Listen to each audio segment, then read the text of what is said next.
Terima kasih untuk mahasiswa KKN yang sudah bergabung pada siang hari ini. Mbak Alfi, terima kasih sudah memfasilitasi meeting ya. Sami-sami, Bu. Ya. Assalamualaikum warahmatullahi wabarakatuh. Ibu, terima kasih karena sudah bergabung di Zoom ini. Di sini ada Bu Suryati, kemudian ada Bu Ikmar, kemudian juga ada Mbak Vaninda, ya, dan juga ada nanti ibu yang lain akan join. Sini ada Mas Ian, Mbak Gina, Mbak Novita, Mas Irfan, Mbak Nisa, Mas Guntur, Mbak Anissa, Mbak Lilis, Mas Raffi, Mbak Adinda, dan Mbak Vaninda, Mas Daus, juga Mas Irfan. Baik. Alhamdulillah, alhamdulillahirabbil alamin.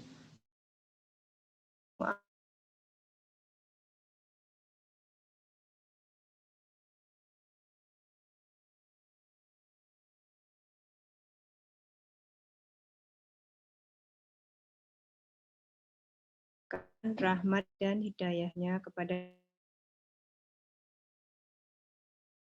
hari ini kita dapat melakukan pertemuan sosialisasi program KKN pada siang hari ini.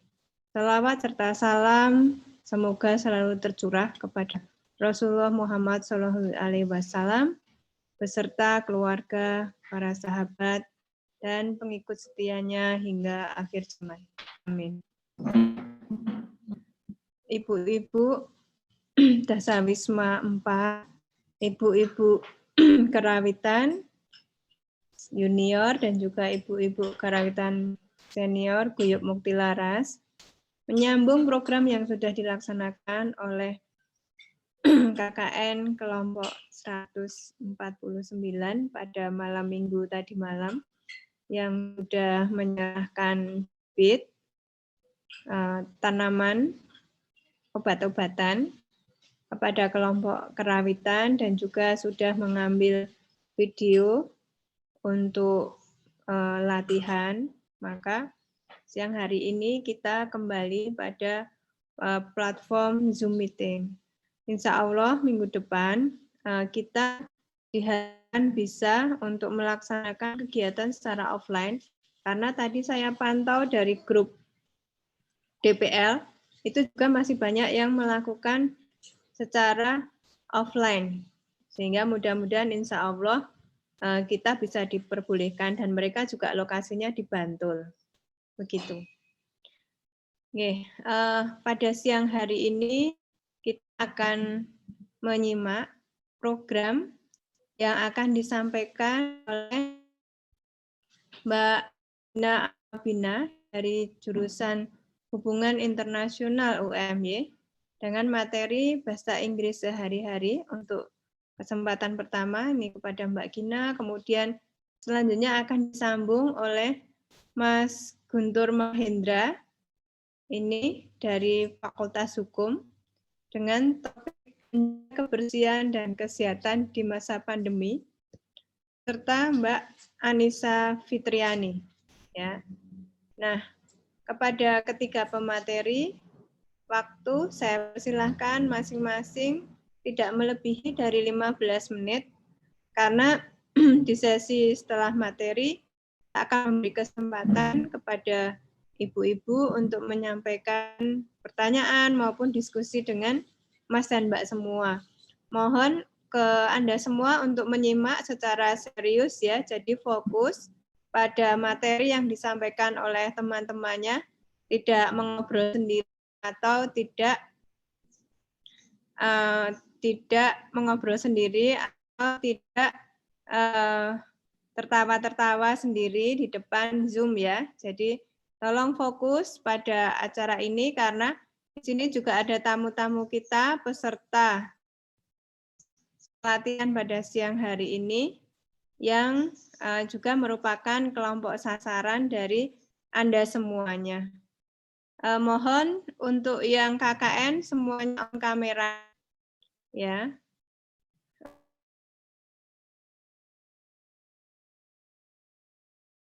Sehingga saya dapat memantau siapa siapa yang tidak dapat hadir pada siang hari ini. Saya harus memastikan bahwa 8 mahasiswa di kelompok 9 hadir semua, dan walaupun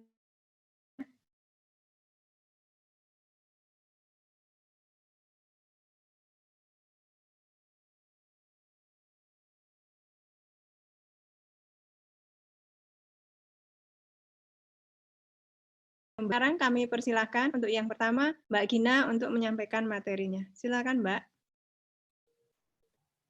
Terima kasih Bu. Ya. Saya share screen dulu.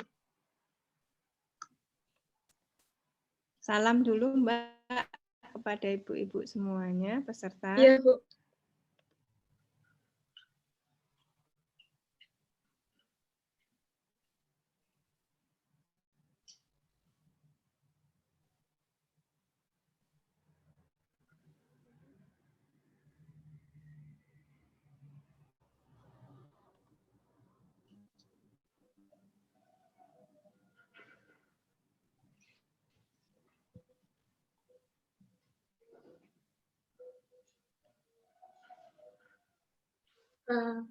Assalamualaikum warahmatullahi wabarakatuh. Waalaikumsalam warahmatullahi wabarakatuh. Yang pertama, nama saya adalah Gina Awapina Quraisyin Faizati. Saya dari Hubungan Internasional Angkatan 2018 UMY. Nah, di kesempatan kali ini saya ingin menyampaikan materi mengenai bahasa Inggris yang biasa digunakan di kehidupan sehari-hari. Ini yang biasa digunakan di kehidupan sehari-hari. Nah, yang pertama, saya akan menjelaskan kenapa bahasa Inggris itu penting untuk semua lapisan masyarakat, baik yang masih muda, yang sudah dewasa, dan juga untuk ibu-ibu semua. Nah, pertama, kita bisa tahu kalau bahasa Inggris itu merupakan bahasa yang memang universal dan sudah digunakan di seluruh negara di dunia. Contohnya di Cina, di Jepang, dan lain sebagainya. Walaupun mereka memiliki bahasa sendiri, tapi sudah banyak masyarakat di sana, di Indonesia juga mempelajari bahasa Inggris. Nah, di Indonesia juga sudah banyak kata bahasa Inggris yang diadopsi dan digunakan sehari-hari di Indonesia. Contohnya, misalkan handphone. Handphone dari kata hand, tangan, dan phone, telepon. Jadi telepon tangan. Nah, itu kan sudah menjadi hal yang lazim digunakan masyarakat Indonesia. Baik anak-anak sampai ibu-ibu dan bapak-bapak udah tahu kalau handphone itu artinya telepon kayak gini. Nah, selain itu banyak juga hal-hal lain bahasa Inggris yang diadopsi dan dilazimkan di Indonesia. Contohnya Zoom meeting, contohnya pandemi, contohnya di Zoom meeting ini ada stop video, ada mute, unmute, dan lain sebagainya. Nah, hal ini menunjukkan kalau belajar bahasa Inggris itu sangat penting untuk mempermudah komunikasi kita secara universal. Tidak hanya kepada masyarakat lokal yang sesama Indonesia, masyarakat lokal Indonesia, tapi juga akan membantu kita ke masyarakat luar yang baik mereka yang bahasa utamanya adalah bahasa Inggris atau bahasa, masyarakat luar yang bahasa utamanya bukan bahasa Inggris. Nah, selain itu, karena kita memang globalisasi, semuanya saat dunia mulai berkembang, ini akan lebih banyak kata bahasa Inggris yang universal yang akan digunakan di Indonesia. Misalkan saat mencari kerja, mulai sekarang saat mencari kerja, potensi bahasa Inggris orang yang mencari kerja juga sudah mulai dipertimbangkan untuk diterima di suatu pekerjaan. Kunci-kunci utama untuk memulai belajar bahasa Inggris. Nah, yang pertama adalah mempelajari banyak kosakata. Karena memang di bahasa Inggris hal yang paling penting adalah mengerti vocab dan kata bahasa Inggris. Banyak mendengarkan kalimat berbahasa Inggris. Dan poin ketiga adalah percaya diri untuk mulai bahasa Inggris. Nah, dari pengalaman saya, selama saya belajar bahasa Inggris dan sampai sekarang saya masih belajar bahasa Inggris, semua hal ini dapat ditemukan di lagu dan film dan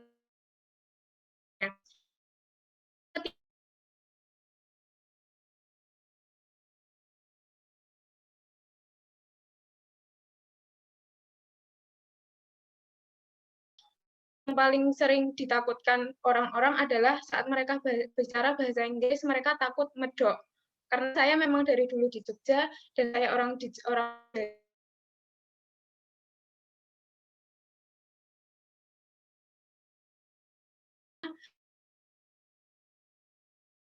apa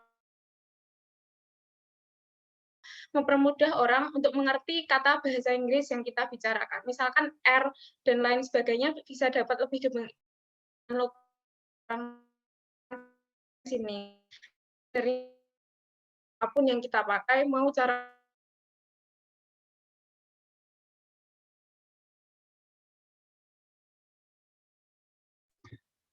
mulai ke materi yang biasa dipakai di bahasa Inggris hari-hari. Jadi materi pertama ada kata ganti benda atau pronoun sebagai subjek. Nah, di sini ada I yang artinya saya, you artinya kamu, they artinya mereka, we artinya kami atau kita, he dia lagi perempuan, it. Kemudian ada kata ganti sebagai objek. Nah, yang pertama ada me, artinya saya atau aku, ada you, artinya kamu, them, mereka, us, kami atau kita, dia perempuan, him, dia laki-laki, dan it, artinya itu. Nah, seperti di bentuk kalimat subjek dan objek. Subjek itu apa? Jadi saat kita membuat sebuah kalimat, subjek adalah seseorang atau benda yang melakukan aksi. Benda yang aktif, seseorang yang aktif dan melakukan sesuatu. Objek adalah hal yang dikenai aksi, hal yang dikenai sesuatu.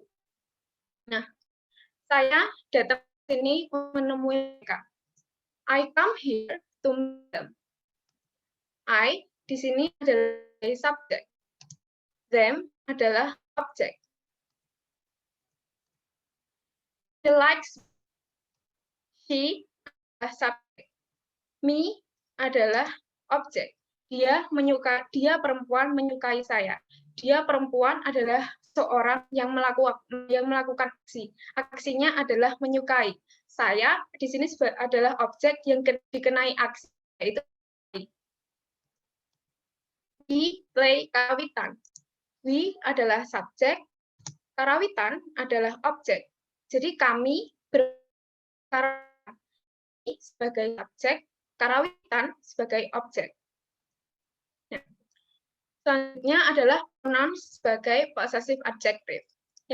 Yang ini menunjukkan kebalikan. Yang pertama adalah my, aku, your, their artinya punya mereka, our milik punya kami, her artinya punya dia perempuan, his artinya punya dia laki-laki. Kemudian ada pronouns possessive. Yang pertama adalah mine, milikku, yours, milikmu, theirs, milik mereka, ours, milik kita, hers, milik perempuan, his, miliknya laki-laki. Her name is Lila. Namanya adalah Lila. Nah, her ini menunjukkan kepunyaan nama dari dia perempuan. Her adalah dia perempuan. Namanya dia perempuan adalah Lila. Her di sini dapat diganti dengan kalimat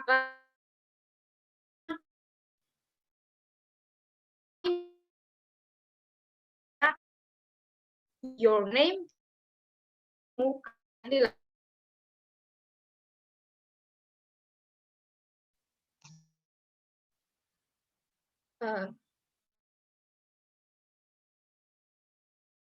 Adalah this cake is yours. Kue ini adalah milikmu. yours dapat diganti dengan his, mine, ours, theirs, and hers. Nah, this cake is his. Kue ini adalah miliknya laki-laki. This cake mine. Kue adalah saya. Dan sama dengan contoh-contoh lainnya seperti this cake is ours, this cake is theirs, and this cake is hers. Atau question words. Tanya ini sering sekali digunakan. Contohnya, misalkan besok pandemi, misalkan di kabilah homestay akan lebih banyak turis yang tinggal di sana. Nah, turis asing di sana kan misalkan akan membeli barang-barang di sekitar. Nah, misalkan hal-hal seperti what mulai percakapan ibu yang lain. Yang pertama adalah what, artinya apa, where, di mana, when, kapan, who, siapa, why, mengapa atau kenapa, dan how, artinya bagaimana atau berapa. Where are you going? Kemana kamu akan pergi? I'm going to Kabilah Homestay.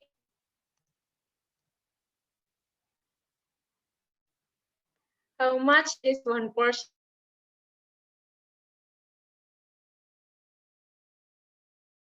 Harga satu porsi mie ayam.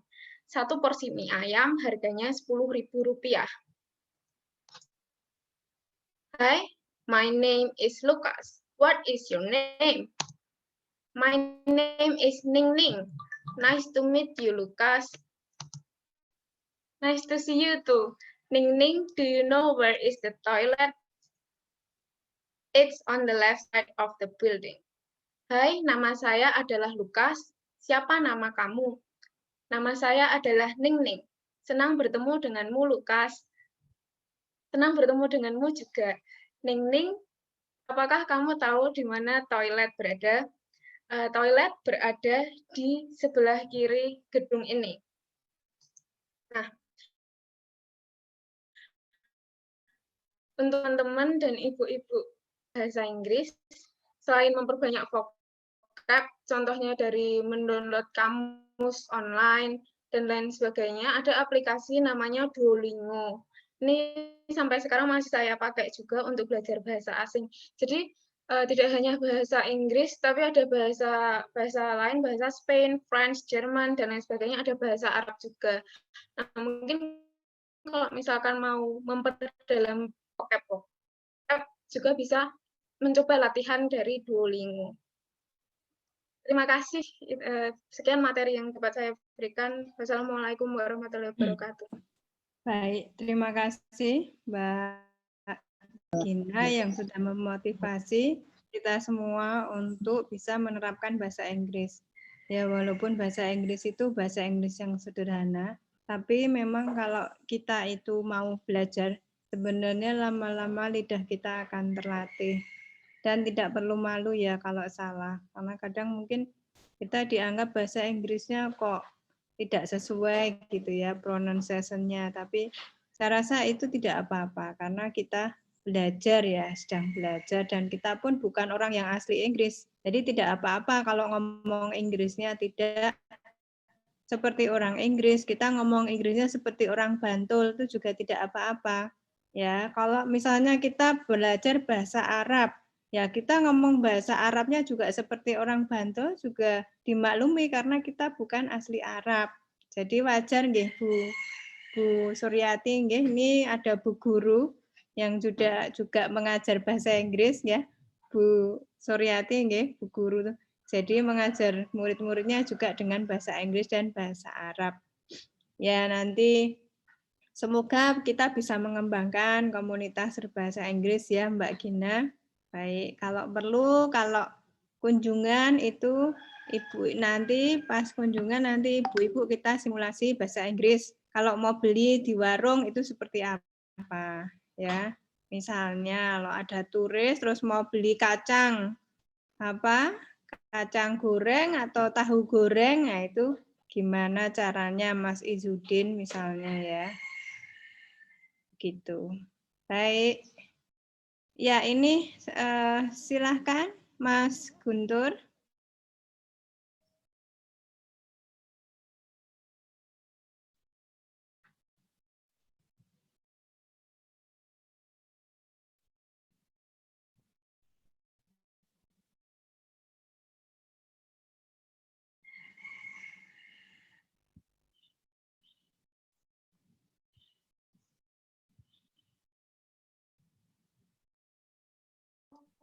Baik, Assalamualaikum warahmatullahi wabarakatuh. Waalaikumsalam warahmatullahi wabarakatuh. Baik, selamat siang Ibu-Ibu semua. Pada kesempatan kali ini saya Guntur Mahendra Wicaksana dan teman saya Anissa Fitriani akan sedikit berbagi ilmu tentang menjaga kebersihan dan kesehatan di masa pandemi. Menjaga kebersihan di masa pandemi virus corona seperti sekarang ini sangat penting, Bapak, Ibu-Ibu semua. Baik itu menjaga kebersihan diri sendiri maupun lingkungan sekitar. Apalagi virus ini sudah terbukti bisa menyebar juga melalui udara. Lalu bagaimana cara menjaga kebersihan yang benar dan agar terbebas dari virus? Nah, pada kesempatan kali ini saya akan membagikan sedikit bagaimana cara menjaga kebersihan di masa pandemi sekarang. Sebelum itu semua, pertama kita harus mempersiapkan beberapa perlengkapan untuk melakukan kebersihan, yaitu masker, lap bersih, sarung tangan, tisu lembut, sabun dan deterjen, maupun juga disinfektan. Apabila tidak ada, gunakan sepuluh tutup botol karbol dan campurkan dalam 1 liter air. Menjaga kebersihan di lingkup rumah. Yang pertama mencuci alat makan, yang kedua mencuci pakaian, yang ketiga membersihkan permukaan perabot rumah, yang keempat membersihkan alat elektronik. Yang pertama mencuci alat makan. Bila ada anggota keluarga dari keluarga kita yang sakit, maka pisahkanlah alat yang digunakan untuk makan dan cucilah menggunakan spons yang berbeda. Selain itu, dianjurkan menggunakan air panas untuk mencuci alat makan tersebut. Selanjutnya, mencuci pakaian. Kalau ini mencuci pakaian, disarankan juga menggunakan air hangat dan deterjen. Kemudian jemur di bawah sinar matahari hingga kering. Ini baik orang yang keluarga kita yang sakit maupun tidak sakit boleh dijadikan satu, asal kita mencucinya menggunakan sarung tangan. Yang ketiga, membersihkan permukaan perabot rumah. Nah, ibu-ibu semua biasanya ini sering lupa, yaitu membersihkan meja seperti gagang pintu, seperti itu, tombol lampu, kloset, dan barang-barang yang sering disentuh itu kadang lupa untuk membersihkannya. Yang pertama, kita harus membersihkan permukaannya dengan sabun, air hangat, dan lap bersih tadi. Membersihkan permukaan itu tidak menghilangkan, membunuh kuman, Bu, tapi menurunkan resiko penyebaran virusnya. Setelah semuanya bersih dan kering, baru kita semprotkan desinfektan dari campuran tadi 10 tutup botol karbol dan 1 liter air.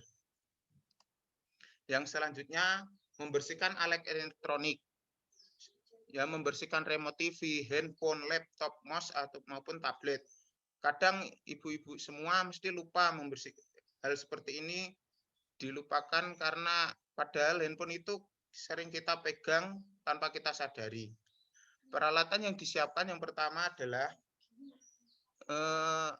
tisu beralkohol, matikan perangkat terlebih dahulu, Bu. Setelah itu lap menggunakan tisu beralkohol, tapi hindari bagian port headset maupun cas itu, Bu. Setelah itu keringkan menggunakan tisu kering sampai bagian sela-sela perangkat tersebut. Yang selanjutnya, menjaga kebersihan diri sendiri. Yang pertama, mencuci apapun itu, Bu, lalu mencuci tangan dengan air dan sabun. Apabila tidak ada air dan sabun, maka gunakan hand sanitizer. Yang kedua, minimalisir menyentuh fasilitas umum. Apabila di tempat umum kita mungkin sering lalai dalam menyentuh seperti gagang pintu, di toilet maupun di supermarket seperti itu, Bu, hindari. Contoh bisa menggunakan siku di bagian, jangan di bagian gagangnya itu dibuka menggunakan siku, atau kalau tidak bisa dibuka menggunakan siku, menggunakan tisu yang kita bawa dari rumah lalu memegang gagang pintu itu baru kita buka. Setelah itu kita buang tisu tersebut. Yang selanjutnya, membersihkan barang yang dibawa dari luar. Nah, ini ibu-ibu semua mungkin sering lupa dalam membersihkan barang yang baru kita beli. Kalau kita membeli sayuran, buah, itu bisa kita rendam menggunakan air sabun seperti Sunlight atau Mama Lemon. Itu cukup 1-2 tetes untuk 1 liter air, itu selama 20 detik, lalu bilas menggunakan air bersih, Ibu semua. Kalau kita membeli camilan atau kopi, gula seperti itu, segera mungkin buka dan pindahkan ke toples yang ada di rumah kita. Lalu segera mungkin buang kemasannya tersebut. Selanjutnya akan dilanjutkan oleh teman saya, Mbak Anissa. Nah, selanjutnya adalah menjaga kesehatan di masa pandemi. Tadi kan udah dijelasin tuh gimana caranya menjaga kebersihan lingkungan dan diri sendiri di masa pandemi seperti saat ini. Nah, sekarang saya akan menjelaskan mengenai menjaga kesehatan di masa pandemi. Sampai sekarang kan pandemi COVID-19 itu belum juga berakhir. Bahkan kasus positif virus corona terus mengalami peningkatan setiap harinya. Oleh karena itu, penting bagi kita untuk disiplin menerapkan protokol kesehatan agar terhindar dari paparan virus ini. Di samping itu, kita juga dianjurkan untuk meningkatkan daya tahan tubuh. Salah satu cara yang bisa dilakukan adalah dengan menerapkan pola hidup sehat. Dari pandemi COVID-19 ini, kita mengajarkan kita bahwa kebersihan itu memiliki hubungan yang erat dengan kesehatan. Menjaga kebersihan itu akan sangat membantu dalam menjaga kesehatan. Next. Nah, di sini ada 3 tips pola hidup sehat di masa pandemi. Yang pertama adalah mengkonsumsi makanan bergizi seimbang, yang kedua adalah aktif bergerak dan rutin olahraga, dan yang ketiga adalah istirahat yang cukup. Next. Nah, yang pertama adalah mengkonsumsi makanan bergizi seimbang. Makanan yang mengandung gizi seimbang merupakan susunan asupan sehari-hari yang jenis dan jumlah zat gizinya sesuai dengan kebutuhan tubuh. Gizi seimbang terdiri dari asupan yang cukup secara kuantitas, cukup secara kualitas, dan mengandung berbagai zat gizi yang diperlukan tubuh untuk menjaga kesehatan, pertumbuhan pada anak-anak, penyimpanan zat gizi, serta untuk melakukan aktivitas dan fungsi kehidupan sehari-hari. Nah, untuk memperoleh gizi seimbang, diperlukan konsumsi dari berbagai kelompok makanan yang berbeda. Makanan tersebut idealnya terdiri dari berbagai jenis nutrisi, termasuk protein, karbohidrat, lemak, serta mineral dan vitamin. Nah, cara menerapkan agar kita makan gizi yang seimbang itu bisa menggunakan panduan piring makan yang seperti berikut. Dalam satu piring makan itu, setengah dari piring makan itu harus terdiri dari sayur dan buah-buahan dengan beragam jenis warna. Lalu seperempat dari piring makan tersebut diisi dengan protein, dapat memilih ikan, ayam, atau kacang-kacangan. Seperempatnya lagi dari piring dipenuhi dengan karbohidrat dari biji-bijian utuh, nasi merah, gandum utuh, atau pasta. Lalu lengkapi dengan sedikit minyak sehat seperti minyak zaitun, minyak kedelai, minyak jagung, dan minyak kanola. Lalu juga mengkonsumsi air putih yang cukup.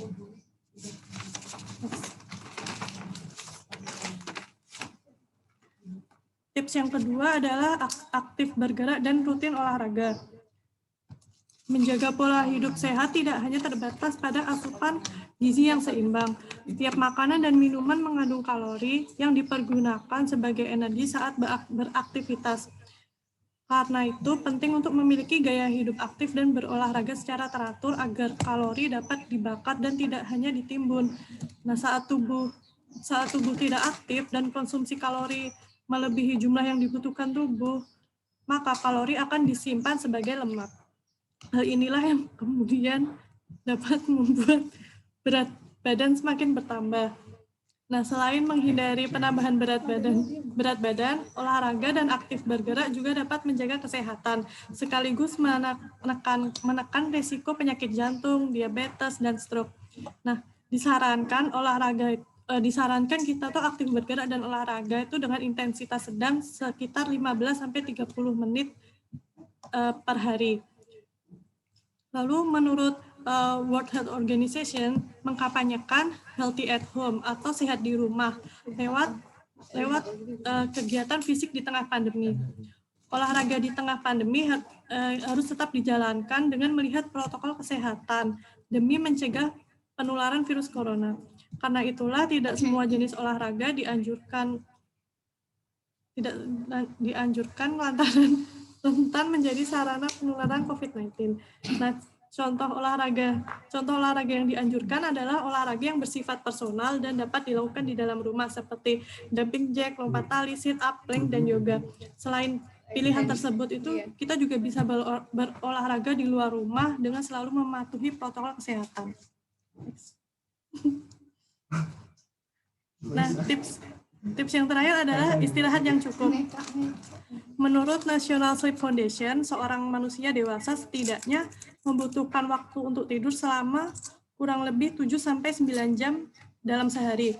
Maka dari itu, istirahat yang cukup merupakan cara paling simpel saat proses menjaga kesehatan.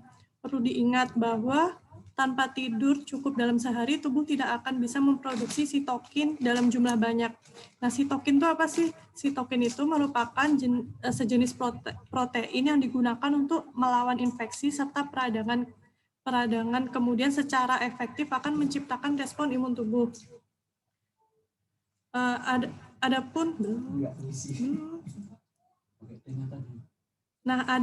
Adapun tips tidur berkualitas di tengah pandemi COVID-19.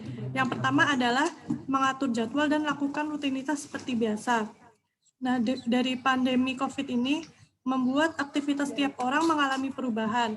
Di antaranya lebih sering menghabiskan waktu di rumah, terbatasnya aktivitas, bahkan mengalami kehidupan yang berubah drastis.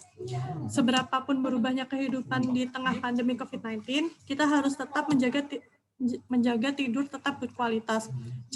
Caranya sebenarnya cukup mudah, yakni mengatur ulang jadwal dan berikan waktu cukup untuk tubuh beristirahat. Yang kedua adalah jangan tidur siang berlebihan. Nah, di tengah pandemi COVID-19, cobalah untuk tidak tidur siang secara berlebihan. Kita mungkin agak sedikit sulit untuk nggak tidur siang karena kan aktivitas lebih banyak dilakukan di rumah. Namun sebisa mungkin kita tidak tidur siang secara berlebihan. Kalau mau tidur siang itu cukup 15-20 menit aja. Karena untuk menjaga kualitas tidur pada malam hari menjadi lebih baik. Biasanya mereka yang tidur siang berlebihan akan merasa terjaga pada malam hari. Dan situasi tersebut bisa mengganggu kualitas tidur. Lalu yang terakhir adalah membatasi konsumsi berita mengenai COVID-19. Nah, arus berita tentang pandemi COVID-19 yang berlebihan, terutama tentang berita yang mencemaskan, membuat ketakutan, dan meresahkan lebih baik dihindari. Hal ini penting untuk meredam tingkat kecemasan, sehingga tidak mempengaruhi kualitas tidur. Konsumsi berita mengenai pandemi COVID-19 juga sebaiknya juga dibatasi. Justru berita-berita mengenai semangat hidup mereka yang terinfeksi COVID-19 bisa jadi pilihan. Sebab ini akan memberi semangat menghadapi pandemi ini.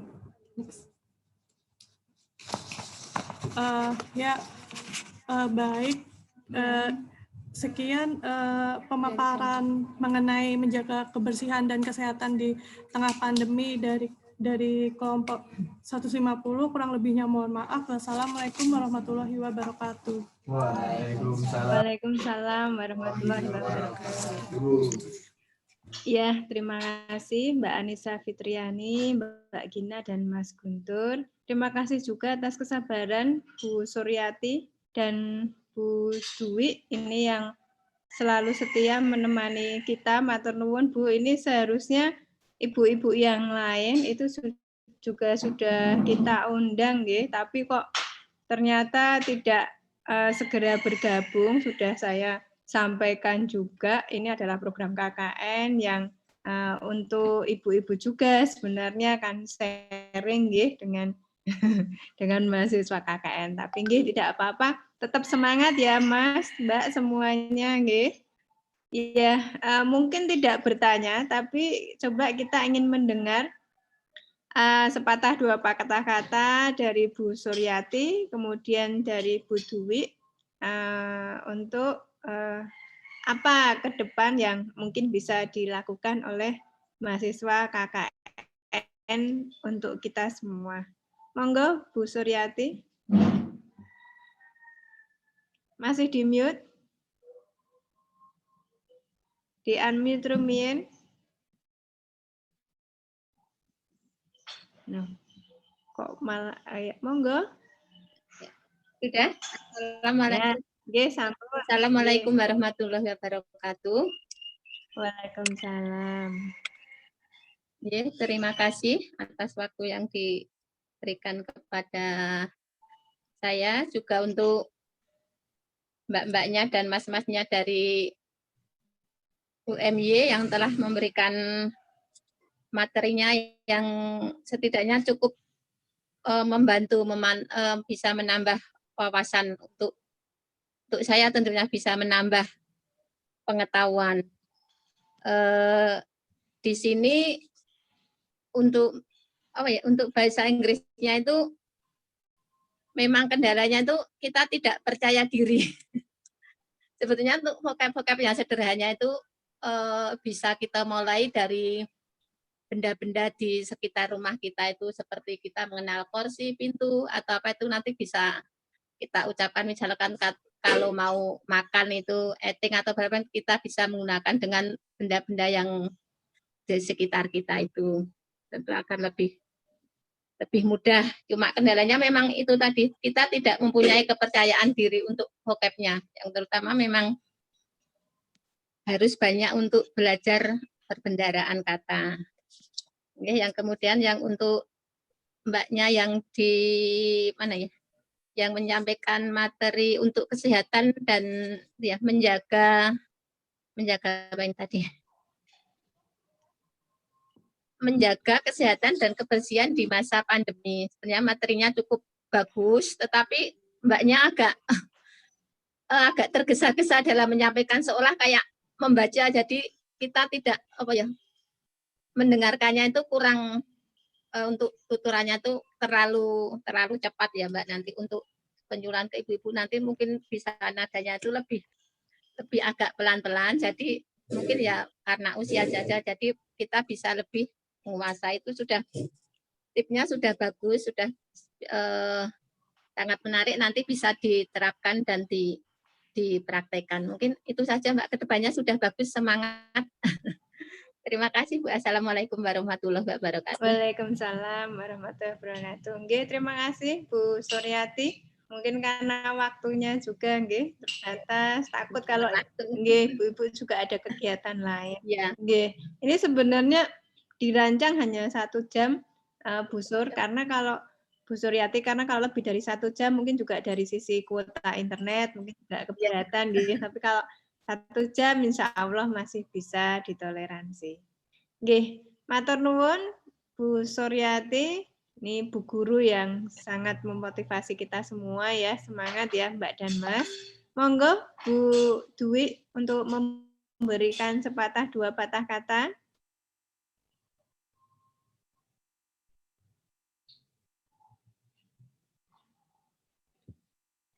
Halo Bu Dwi.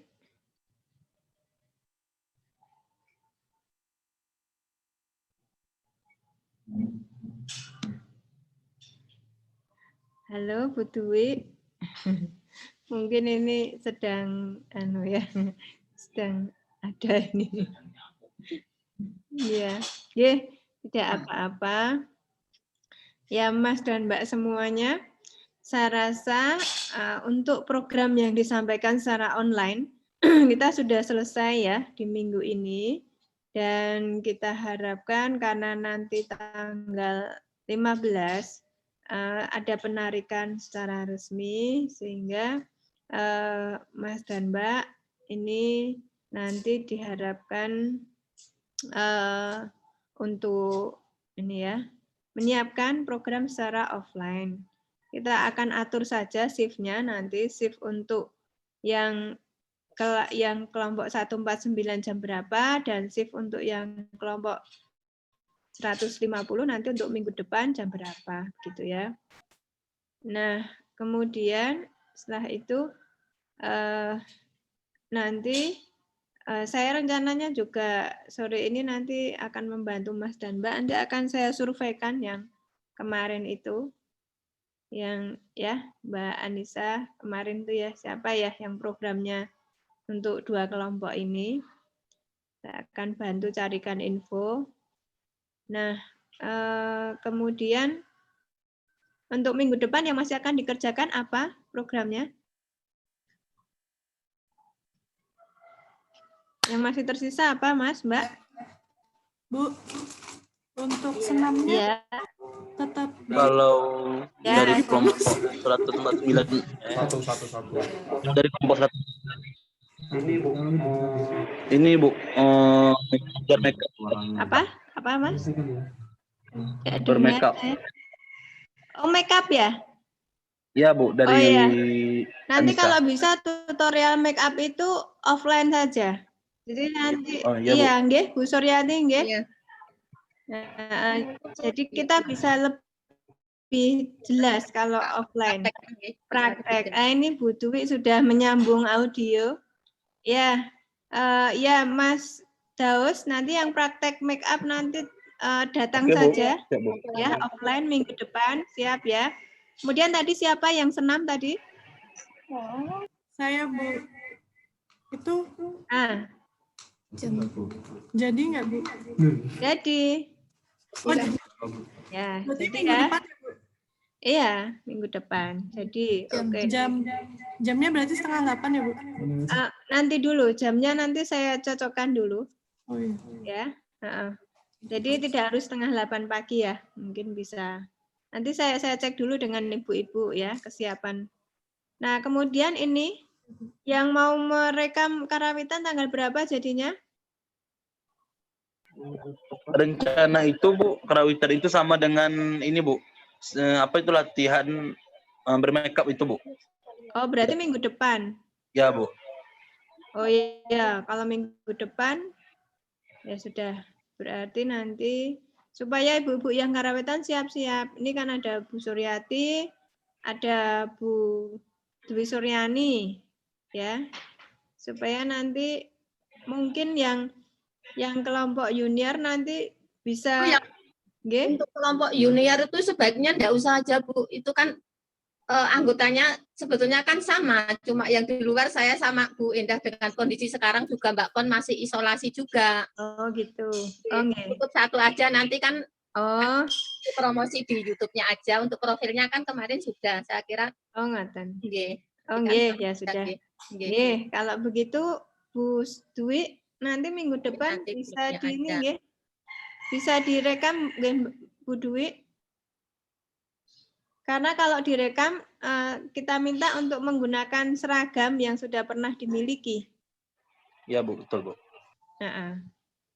Bu Dwi, mungkin Bu Dwi baru kesulitan ini ya nyambungnya mungkin ya. Nggih. Ya sudah, kalau tidak ada karena acaranya tinggal make up, senam dan merekam ya, merekam video. Nanti kita maksimalkan minggu depan. Gitu ya. Kemudian minggu depannya lagi nanti perpisahan ya Mas ya. Begitu. Nggih. Ya. Terima kasih semuanya. Terima kasih Bu Dwi dan juga Bu Suryati yang sudah menemani kita. Bu Dwi, ini sudah nyambung? Halo? Bu Dwi? Halo? Oh, halo Bu Dwi, sudah bisa ngendika belum? Belum diklik mute-nya. Sudah belum? Sudah nggak mute ini. Bu Dwi, saged ngendika coba Bu Dwi. Oh, ini masih connecting to audio ya. Mungkin ada masalah dengan handphonenya ya. Halo? Ya. Ya, mungkin sedang ada trouble. Yeah. Baik, monggo semuanya karena kita sudah menyampaikan materi Mbak-mbak KKN dan Mas KKN. Kita akhiri acara pada siang hari ini dengan baca hamdalah. Alhamdulillahirabbil alamin. Ya, wassalamualaikum warahmatullahi wabarakatuh. Terima kasih semuanya. Waalaikumsalam warahmatullahi Hati-hati wabarakatuh. Ibu Dwi. Terima kasih, Bu. Iya, sama-sama. Sampai ketemu ya. Ya, Bu. Sebentar ya, di kamera saya ambil gambar dulu. Satu. Siap, Bu. Ya. 1, 2, 3, 4. Ya, sudah cukup. Oke.